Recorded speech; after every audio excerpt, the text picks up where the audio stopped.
Okay, I want to go over some terms with you related to line handling.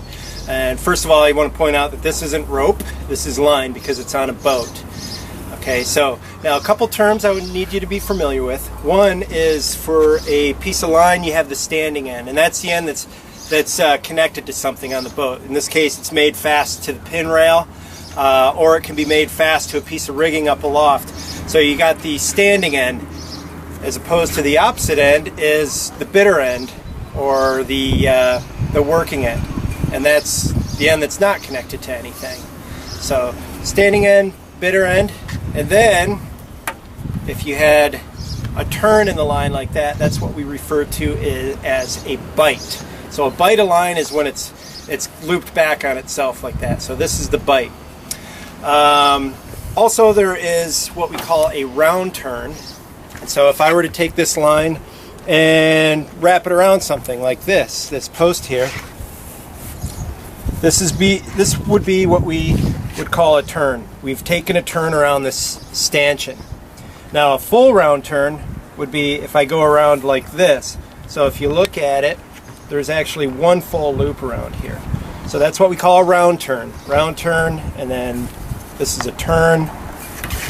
So those are some of the terms the basic terms you're going to want to be familiar with when line handling. Okay, I want to explain the two basic types of line that are most common on boats. You have your three-stranded. This is a more traditional lay of line. It's three-stranded, meaning if we were to open this up, there are actually three pieces of the line here. So that's three-stranded line, and it's wrapped in what we call it's a right-hand laid line. So if I follow the twist with my fingers and I look at the direction it's twisting up, it'll follow my thumb on my right hand. So this is right-handed laid line, and this is most common that you're going to come across. As far as three-stranded goes, there are some cases where they make left-hand lay, but it's very rare. Most common is right-hand lay, three-stranded. Now another type of common cordage is braided line. So if you look in close here, you can see it's not made up of just three simple strands twisted up. It's made of smaller strands that's put together in a sort of braided method. So it's important to know the difference between the two, to know what their limitations and qualities are, and especially when it comes to coiling a line. Now, why that's important is because right-hand lay, three-stranded line has memory to it. And what I mean by that is it coils one way much better than it does the other way. So if I want to put this in a coil, and it's three-stranded right-hand lay line, I want to coil it clockwise, always clockwise. If I go counterclockwise, it's more likely to kink and foul. So whenever you're coiling line like this, always coil it clockwise. Now with the braided line, that's not quite as important.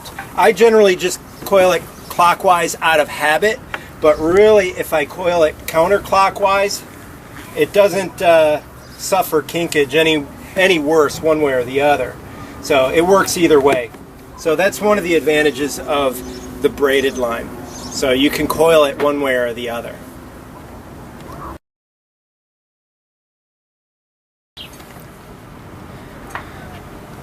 I'd like to explain how to make a line fast to a pin, to a belaying pin on board a boat. So these are belaying pins. That's what these little, they look like little handles here, and they sit inside the pin rail like so. And we use them for making fast halyards and sheets and other lines that are used for sailing the vessel.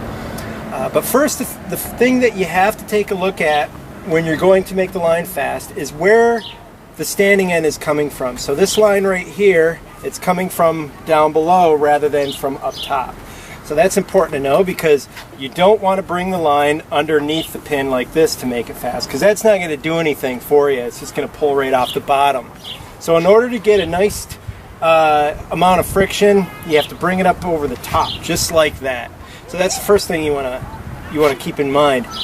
Now the other thing is that you want to make sure the lead coming up to the pin is proper. So if you look at the angle that this line is coming up to the belaying pin, you want to use that angle to determine which side of the belaying pin to go around.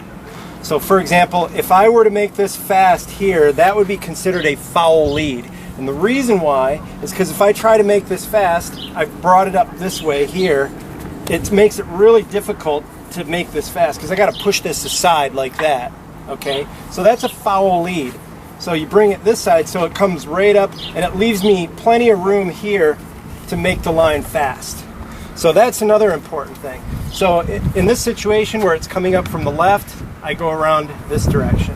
Right here, here's an example of where it comes up from the right, so I come up on this side.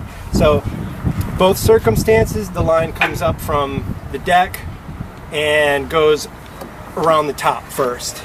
Okay, now, when you make this line fast, after you get that first turn, you're going to be starting your figure eights. But the thing you want to do is make sure the turns on the top are always turning around the pin clockwise. There's only one exception, and that's right here. If you come up from the left, create a fair lead. Now what you do in this case is you bring that up around the top, and in this case it's already going clockwise on the top. You put your hand on to give it pressure. That holds friction. It keeps you from losing any of the tension you have in that line. So you hold it, put your turn on the bottom, and I've done that in such a way that it crosses over. It's going around on the opposite side here than up top. So what that's doing is with each turn, I'm doing a figure eight. It's crossing in the middle, and that helps build up friction to make sure that the line isn't going to come loose or it's not going to slip. So I do 2 turns, and then depending on the situation, depending on the vessel and the line being used, you can sometimes put a hitch in the top. And you want to do the hitch in such a way that it maintains the figure eight orientation. Sometimes hitches are done in the opposite direction, like that, and that's wrong. There. It doesn't do the, it's not a fair lead, it comes up, and this is more likely to seize up on you. So you want to make sure that you twist it around, and usually what it is it's a clockwise twist on the top. You put that on and cinch it up. In some cases, you don't use a hitch. You just put your 3 turns, and that's good. So, but you want to make sure that you have a minimum of 3 figure eights, and with each turn, you want to make sure you're putting pressure with your palm to build up friction, so you don't lose any of your tension. Now, that's this situation where you come around the top clockwise already. That's your fair lead, and then you start just doing your figure eights. 1, 2, and then my third one, I'll put a hitch on it. Okay, now on this one, it's coming up from the opposite side. So if I'm going to be doing my clockwise turns on the top, it's going to create a foul lead again for me. So I'm coming up on this side here, pressure, and I'm going straight down. So rather than crossing over in the middle, I just go straight down. Now what that's done now is now I can start doing my figure eights with the clockwise on the top. Now that might seem a little too nitpicky, and the reason for doing so might not be readily apparent for doing that clockwise turns on the top, but it is actually very important, because once you get used to making off lines in a proper way on board a vessel, it can be very confusing when you see all different types of variations of making a line fast on the same vessel. When I come up here and it's the middle of the night and I'm half awake because I've only gotten through a half a cup of coffee and I have to take this line off, I want to know how far I can go until the line will actually start to run. And if it's made off in a funky way that I'm not familiar with, that could become a problem. So anyway, this one I've gone straight down, and then I put pressure clockwise in the top, then 2, and then my third, put my hitch in. So that's the 2 ways of making the line fast when it's coming up from the deck. So one's coming from the right, one's coming from the left.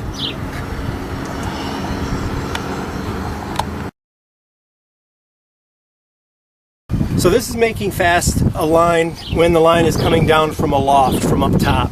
So the other explanation I gave is when they come up from the deck. This is coming down from aloft. And I'm going to explain how you get a proper fair lead. Now this one, it's coming down from the left. So again, if I have it like that, I got a foul lead and I got to push that line out of the way to make it fast. So it creates some complications. So I take it around on the bottom. So when it comes down, coming at an angle like this, I keep it to the far side of the belaying pin. Now again, I'm bringing it down and I'm not putting it on the top like this, okay? Because that doesn't do anything for us. It just pulls it right off the top of the pin. So I'm bringing it down under like that, doing my first turn. And again, I'm keeping it on this side of the pin. And now, clockwise on top, like I had explained earlier, palm it, put my clockwise turn on top, and then I just do my figure eights. So there's 1, 2 figure eights, and then my third one with the hitch. And once again, we don't use the hitch on everything, but in this case, this is for demonstrative purposes. You can see how I put the hitch on there. Okay, so that's coming down from this angle. Now, coming down from the right, again, I want it to pass to the bottom of the pin on the far side, on the right side. So basically on the same side it's coming down to. So I bring it down and it passes this side of the pin.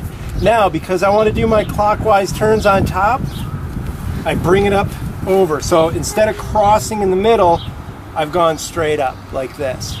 Okay, so I've done turn on the bottom, turn on the top, and 2, and then once again my hitch. So it's very similar to the way I made the lines off when they were coming up from the deck, but the most important thing is so you see that it comes straight down and makes the turn on the bottom of the pin first.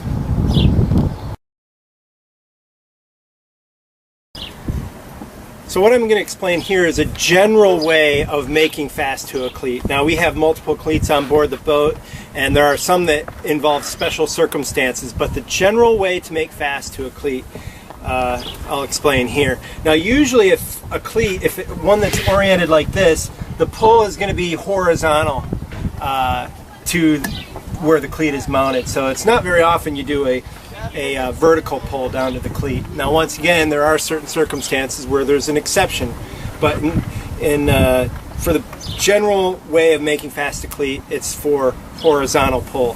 So if you're looking at the cleat and you have a line that you're going to make fast, and there's a lot of cleats on docks that you will moor a vessel to. So, but one of the things that you want to do is make sure that your lead going to the cleat is proper. So for example, if I were to take the line this way like that, it's pulling in such a way where it's pulling here and it's actually putting a twisting force on the cleat. So it's force in a way that the cleat can generally hold up to, but it's not necessarily the best way to have strain on a cleat.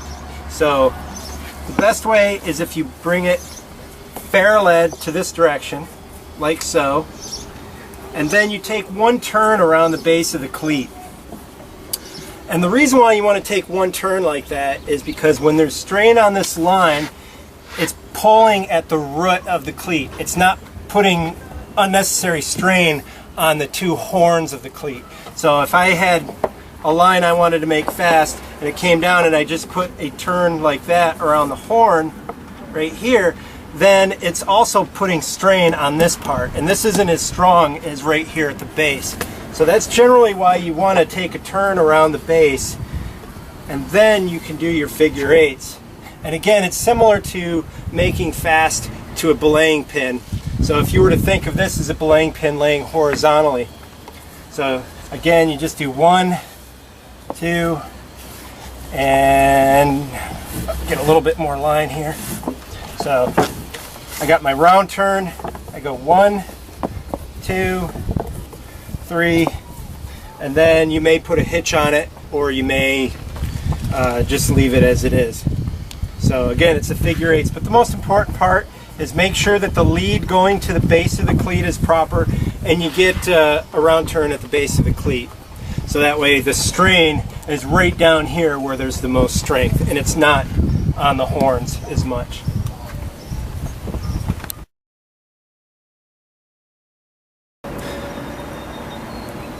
So now that you've seen how we make the line fast to the pin, I want to explain how to properly coil and hang the line so it's not in a mess on deck for people to trip on. Okay, so you notice these coils here where these lines are made fast to the pin, these coils are hanging neatly from the pin. So I'll show you how to do that. So the first thing you want to do is coil the line. Now once again, this is 3-stranded line that's right-hand lay, so it has memory. You're going to want to always coil it clockwise. Okay, so the first thing I do, I straddle the line like so, standing like this, and I grab it in my 2 hands, and then I coil it on deck, making a coil that's roughly about 1.5 foot in diameter. And I just keep coiling like this. Now by straddling the line, this pile of line, my legs are leading the line right up to my hand, so it makes it easier. So no matter how I'm oriented, I don't have to try to keep fighting to get it to my hands. It comes nice and easy up to my hands when I straddle the line like so. So I do my coils that are all the same diameter. They're all laying on top of each other, and I'm trying to make it as neat as possible. And make sure that as I'm coiling it, if there are any kinks, I'm working them out towards the end. Now one thing I want to point out is I started coiling at the standing end. I did not start at the bitter end. If you start your coil from the bitter end, any kinks that are in the line are going to get worked up to the standing end, and they're going to be trapped. If you start your coil from the standing end towards the bitter end, any kinks in the line will get worked out, and then they won't end up trapped, and then you'll have a nice neat coil. So I keep coiling, and then once I'm down to the bitter end, you carefully grab the coil, keeping track of where the top of the coil is. Okay, so the bitter end is the top of the coil. This is the bottom of the coil. It's where I started coiling, and I want to hang it with the bottom of the coil in next to the pin rail. So now the other thing I got to do, I got this long bite of line hanging down. I want to minimize that. So I just kind of hand over hand it until I get to a length that I find suitable, right about here. Now as I rotated my coil, I have an issue of the bitter end kind of came uncoiled. So then I'll just pick it up and hang it back up. So now I got this nice neat coil. And notice my bitter end isn't hanging down too far, and it's also not way up here. So you try to get your coil so that your bitter end is hanging down nice and neat. Okay, so now here's the tricky part. I take this line here, the standing end, and I take a bite of line. Remember what a bite is, it's turned back on itself. And then what I do is I take this end here of the bite, I put it over top of the pin, so you can see I have this nice little loop there. Okay, now I take the bite through the center of the coil, like so. And then I give it a couple twists, bring it up on the top of the pin, and there's your hung coil. So I can even push it there to try to make it nice and neat and uniform. My bitter end isn't loose. And also the thing you want to make sure is that the coil is not touching the deck. The reason why is because any moisture or water that's in this line, you want it to drain and dry out. And if this is sitting on the deck, it creates a place for moisture to collect. Not just moisture that's in the line, but anything that's on the deck. If you have water running across the deck and this is sitting on the deck, it's going to actually absorb that moisture. So to keep your lines nice and dry, you want to make sure your coil is hanging off of the deck. Now if this were lower, you would want to make sure that you could pass your foot underneath the coil without touching it. On wooden boats, it's especially important because a vessel with a wooden deck, if it constantly has that coil laying on the deck, over time it can be conducive to rot because it's trapping moisture there, and the moisture will promote rot. So the thing you want to do is make sure your coil is nice and neat, nice and uniform. It's neatly hung, it's not going to come loose, and it's off of the deck.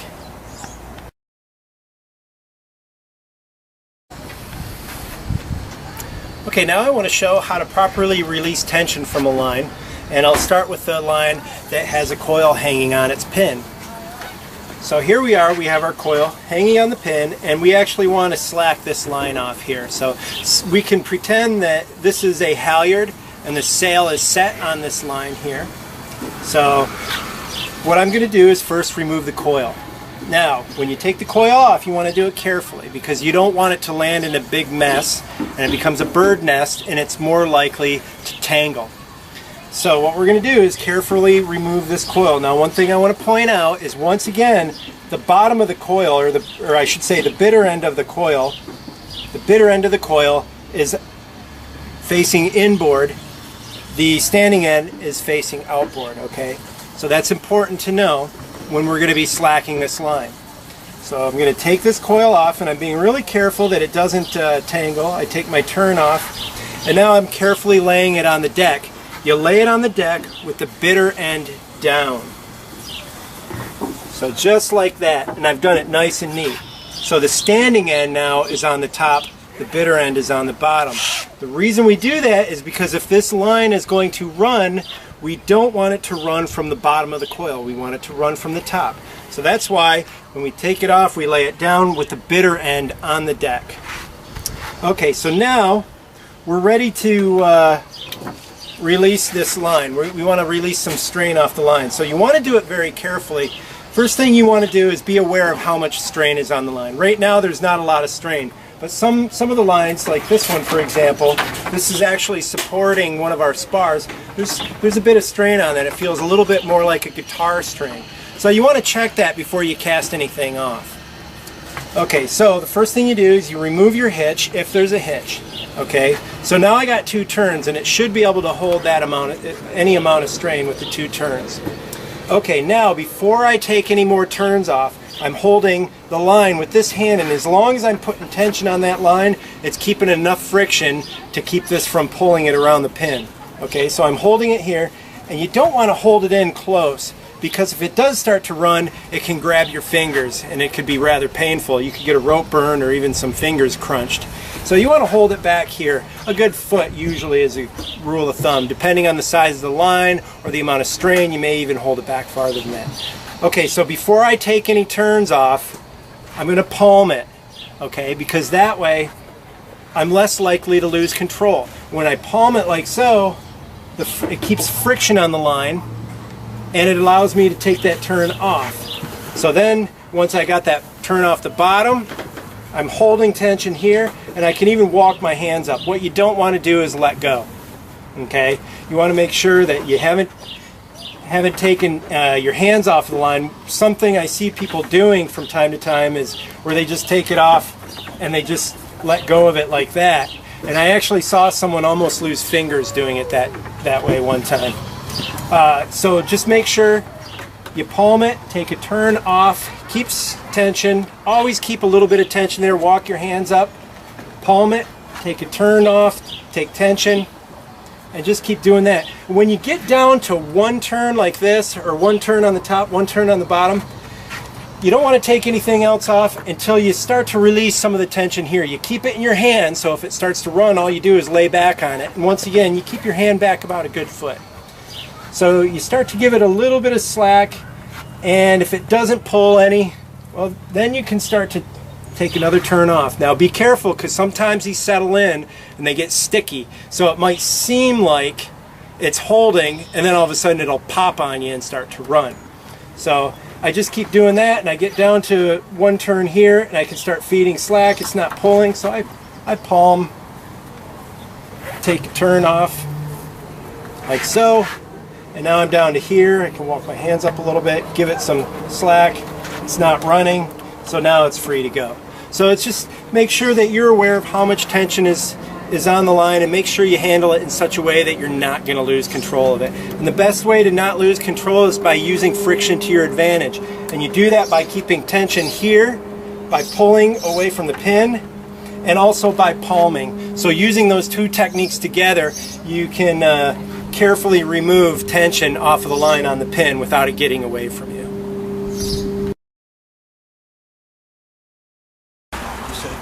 Now I'm going to explain how we do what's called a Ballantine coil. A Ballantine coil is a special type of coil that you would make when a line is going to have to run out from that coil from the deck up. So for example, if you wanted to take in a sail, or if there was something that you had to lower from a loft that needs a respective amount of, or a respective length of line, you want that to be able to run freely without kinking or without knotting or creating any other types of difficulties. So I'll explain here. We'll just say that this is our halyard. It's made fast to the pin, and we kind of have this nest here. It's a lot of tangled line. Now we don't want to lower this sail with that line in the condition that it's in, because it's more likely to kink up or knot up and then cause complications as the sail is coming down. So I'm going to do this special coil to prevent that from happening. So the first thing I do is I take the line from the standing end. Once again, when you start doing a regular coil, you always start at the standing end and coil towards the bitter end. So what I'm going to do before I make my Ballantine coil is I'm just going to do a regular coil, starting from the standing end, on deck, just like that.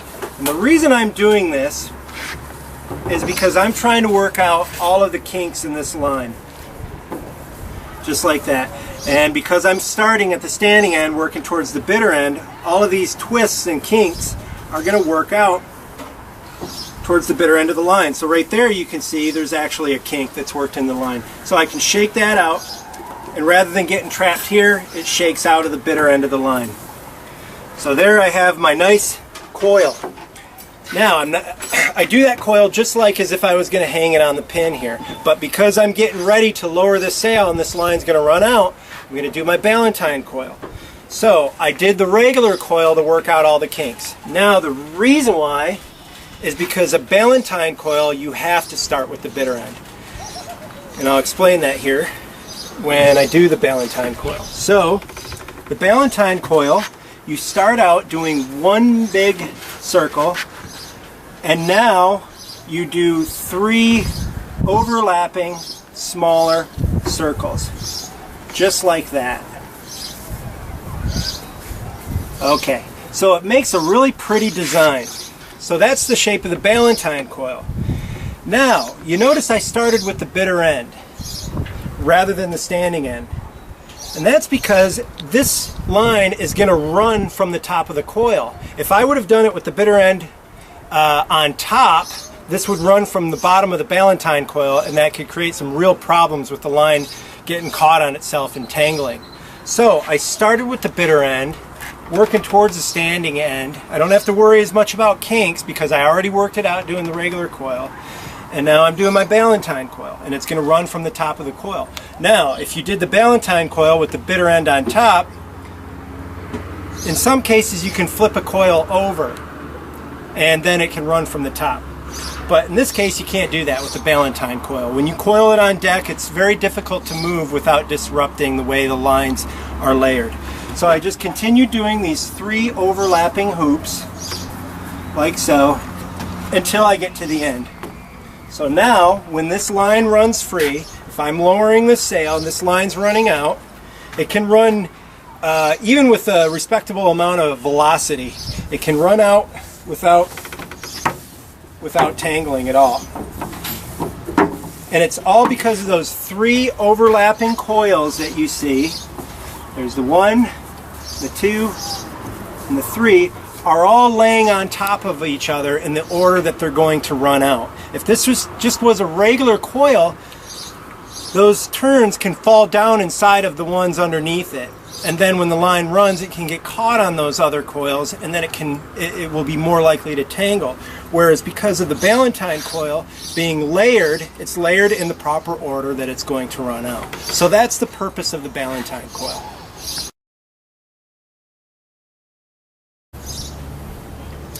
Now I'm going to explain what it means to flake or fake a line. So both ways of pronouncing that are proper, but it's flaking or faking a line is what we call it. Now the purpose of flaking a line is it's again a method of laying out a line so it can run easy without getting tangled or knotted or fouled. So flaking is where you basically run the line parallel back and forth. And generally I like to put on this end, because it's going clockwise, a little overlap like so. And then I come back like this, and then I don't do the overlap because this line naturally wants to turn in the clockwise direction. So here, and notice I'm just kind of bumping it together each time with my foot. And I got these, the line is all laying nice and neat together. Now, if you have braided line that you're flaking out, you don't have to put that turn, that little overlap there. because once again, braided line doesn't have memory and it can coil either way. So I'm doing this back and forth until I get to the very end. And again, you start with the standing end and work towards the bitter end to work out any kinks. And then when you're done, you just gently push it together, and you want to try to make sure you don't have any overlaps. Now, flaking a line is really good for when you want the line to run out horizontally. So if that line is going to run out along the deck, then flaking is a good way to arrange your line. So if this were the working end and this was attached to, say, an anchor, then it could run out horizontally and pull each part of the flake out without getting tangled on itself. So it runs out nice and neat. Now you can also flake a line if the line is going to be running aloft. It'll also work. The disadvantage of flaking a line is that it does take up a significant amount of deck space, and also you don't want it to get lost in the scuppers. Sometimes a line that's flaked out on deck, if you get water across the deck, it can wash around. So, but the main disadvantage of flaking a line is it does take up a significant amount of deck space. So you'll always have to walk around it.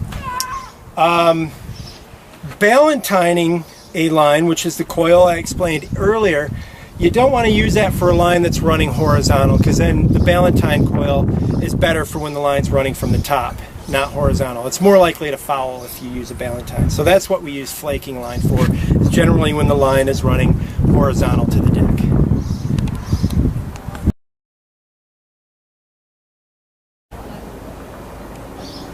Okay, now I'm going to explain how we do what we call a gasket coil. And this is a way of coiling a line that is not attached to anything. So I'll show you how to coil it when you're just going to be stowing it someplace, such as on a shelf, or also if you're going to be hanging it from a rail or whatnot. So first thing you want to do is just coil it just like you would any other regular line. Now this has a splice in it, it's got an eye, but I'm going to treat it as if it was just a regular coil. So I'm just doing my clockwise turns and keeping all of the turns nice and uniform, laying right on top of one another, just like the lines that I use for coiling onto the pin. So I do one nice neat coil. So now what I want to do is pick up the coil nice and easy. I can let that bitter end fall. Okay, so now what I want to do is I want to wrap it up so that it doesn't come apart. So gently holding it, I'm going to let a little bit more length out, so I might drop off another chunk just like that. Okay, so holding it with one hand, this is a little bit tricky and it takes some practice. I'm wrapping this line, the bitter end, around the coil just like so. And I'm going to do multiple turns around the coil. But when I do each turn, if you look, I go over top of itself just like this, just like that, and I'm coiling up towards this hand, my right hand. So I'm coming around like so. I keep going. Okay, now I still want to have a little bit of length left. I take a bite of line, so that's turn a little loop like that. So I take a bite of line, I put it through here where my hand is, okay? And now I can actually grab it on the other side, take the bitter end here, pass it through the bite, and pull it up nice and tight. And it makes a very neat way to hang this coil. So now I can tie this around a rail or a piece of line, a stanchion, anything, and it'll hang nice and neat, and this isn't going to come undone. It's wrapped up nice and neat. So now that's one way of doing it. So what I'm going to do is back up and show you another way. Now I don't have to do the coil. I'm going to pull my bitter end back through, pull the bite back through. So once again, I've done my coil, I'm holding it carefully. I've done my wraps, wrapping it up towards my hand. I'm going to take a bite again and pass it through. Now this time,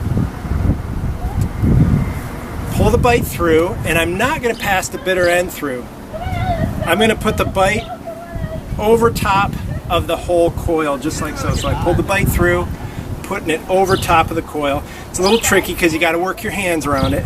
It's all the way around the coil, and then I grab the bitter end and cinch it up nice and tight. Now, what that's done is it's basically hitched it together, so I can store that on the deck. You can kick it around, and it's not going to come undone. So, now sometimes people will do this type of coil, and it'll hang, and it'll work. You can hang a coil just like that, but it's not quite as neat. It doesn't look quite as ship shape, but it will work. But the main thing I use this type of gasket coil for is something that I'm just going to be tossing on the deck. Also, if you had to coil something where the bitter end was attached to something and you weren't able to pass it through the bite, then this would be the way that you would do it, and it could hang like so. But that's the two ways of doing a gasket coil.